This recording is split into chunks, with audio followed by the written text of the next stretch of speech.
The Silver Fox Club has been making booyah for almost 80 years, many of them here at the Highland Park Booyah Shed. St. Paul Parks and Recreation has dozens of facilities that are available for you to host a variety of functions. From sporting events to weddings and all manner of family and corporate get-togethers, there's a park facility for you. But there is a building here in Highland Park that boasts perhaps the nation's only 6-kettle, 400-gallon capacity municipal booyah kitchen. But why is there a booyah shed in Highland Park, and just what the heck is booyah? To find out, I got to know the Silver Fox Club, a social organization in the city's West 7th area which dates to 1936. Robert Tonjes has been a member since the beginning. I was just a youngster then days. I'm 93 years old now. In 1936, I was about 15 years old is all.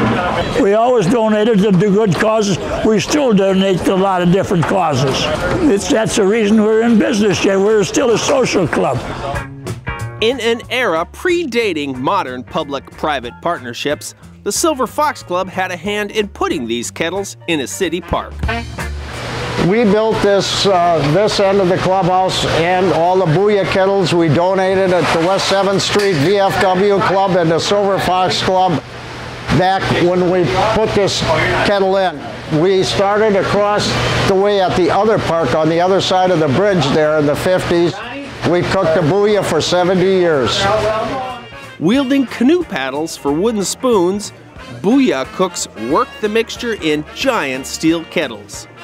Booyah is more than just a soup or stew, it is an event, and an operation of this scale needs a commander. Pete Lubsdorf is the head booyah chef. In here is 450 pounds of bones and oxtails, and this is the base of the broth. And then we have here, we have chickens, about 150 pounds of chickens, and over here, I think we got about 150 pounds of turkeys. The first step is mixing our broth. Second step is putting our meat in here, and that all happens tonight about 2 in the morning. And then about an hour later, we'll start with the carrots. That's the hardest to break down. And then after that, we just add the celery, the lettuce, or the cabbage. The potatoes are last. There are as many theories on the origin of booyah as there are recipes for the dish. Booyah comes from many places, but it is known to be a traditional Belgian recipe. The name is thought to come from the French word for broth, bouillon, transcribed or perhaps misspelled to booyah.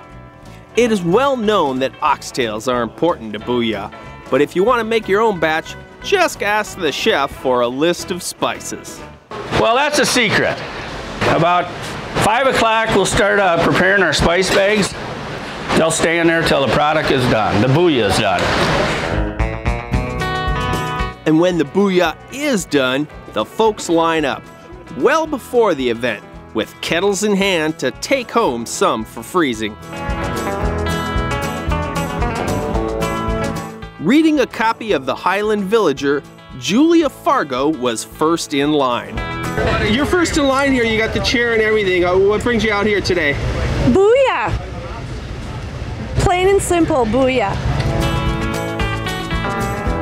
First and foremost is always the booyah.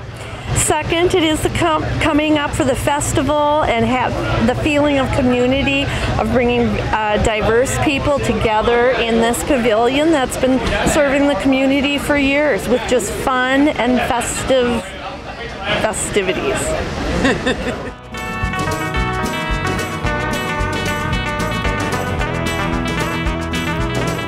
So if you're planning to host a meal for several hundred of your closest friends, come out here to the Highland Park Pavilion and Booyah Shed.